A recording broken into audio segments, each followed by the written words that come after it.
What's going on, guys? My name is Steve. Thank you for stopping by my channel. Today we're going to be reacting to what happened to the UK's oil wealth.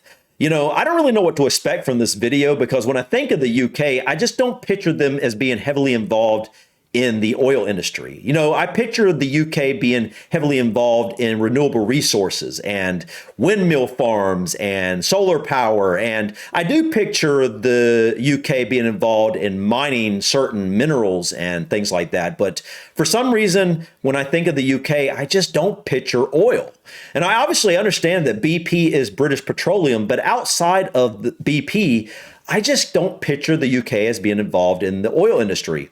And maybe that's because they're not as involved in the oil industry as they once were. Maybe that's what the title's trying to get at, as the oil wealth that the UK had was massive, and now it's not quite as large because they've gone more into renewable resources. And that's why I picture the UK as being more about renewable resources than oil drilling.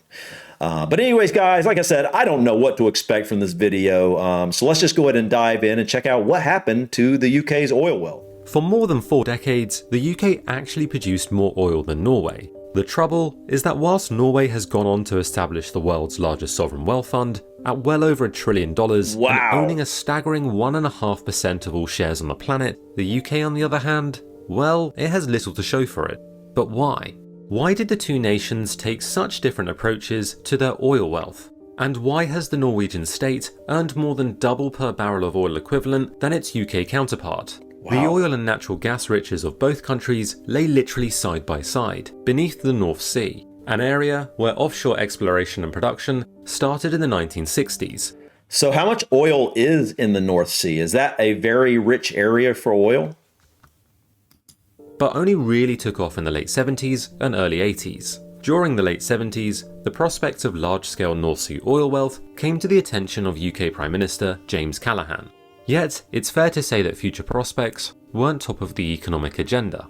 You see, the UK economy was facing high. Guys, when I look at things like this, I just find things like that so amazing that humans build these things. And I really want to know how the offshore drilling works. I got to look into that. If anybody has a good video to share with me in the comments, please let me know. I'd love to check it out.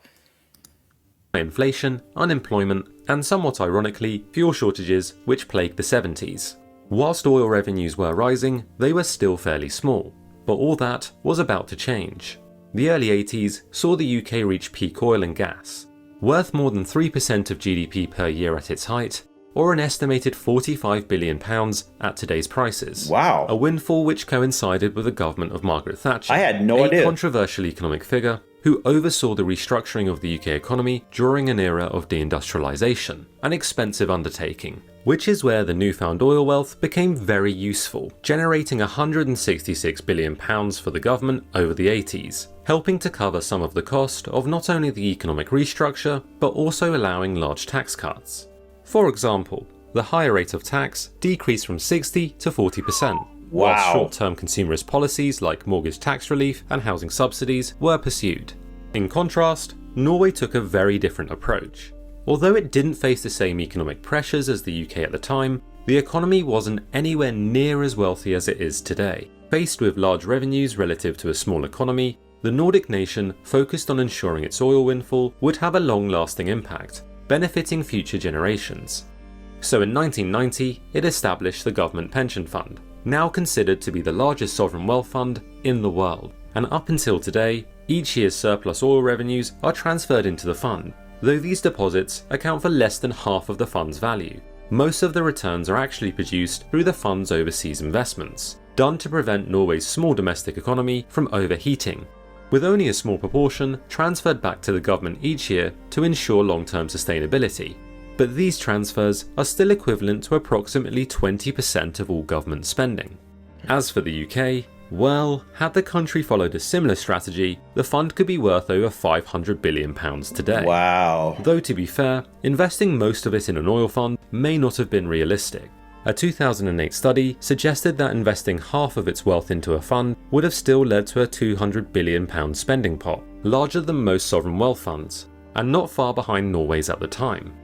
However, despite the billions actually generated, Norway has received more than 2.5 times the revenue per barrel than the UK has, receiving $29.80 in state revenue compared to the UK's $11 at 2014 prices.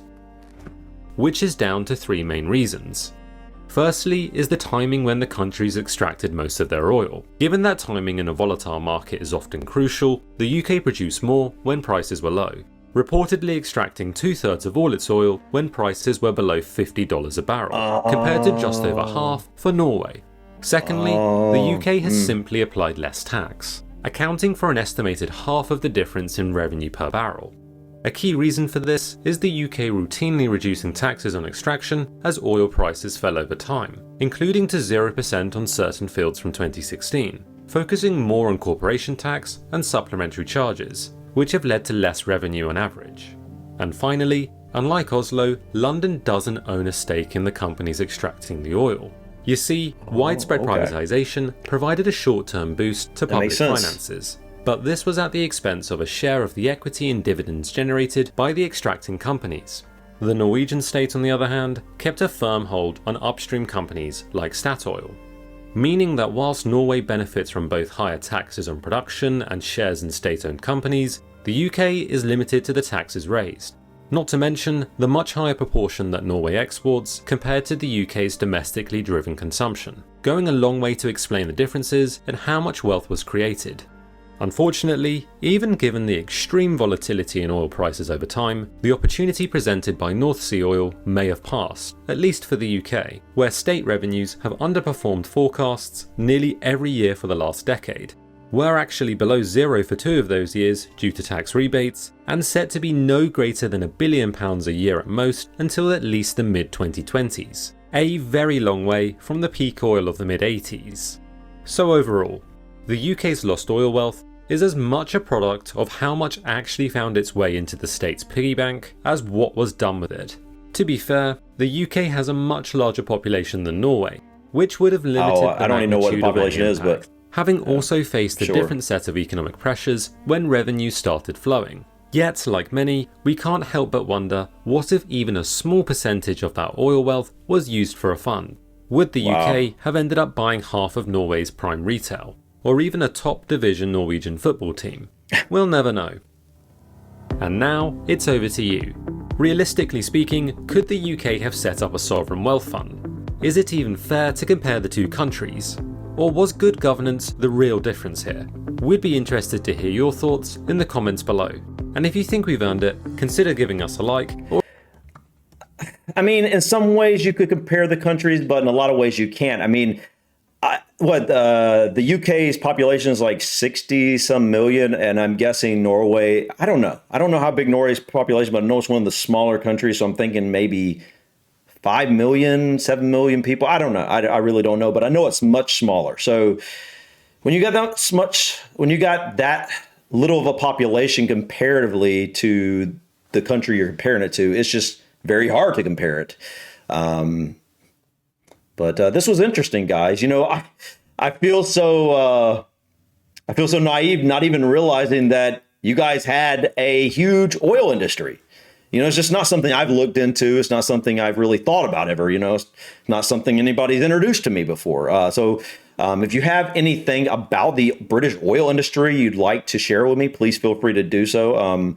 I'd love to learn more. Like I said, I really, really want to learn about these oil platforms. You know, I just think they look so interesting. I've always loved like these big mammoth man-made projects like that. It's just whether they're bridges or, you know, buildings or things like this. It's just so fascinating. Almost like the way, you know, humans, you know, dig these massive tunnels under seas and stuff like that. You know, how in the world do they extract oil from the bottom of a sea, you know, with this floating platform, and then actually plug the holes? I don't know. It's just so interesting to me. But guys, thank you so much for stopping by. Please click that like button. Feel free to drop your comments or suggestions about this video or others. And don't forget to subscribe to continue to follow me on my journey to discover my British and Irish ancestry. Until next time, guys, peace.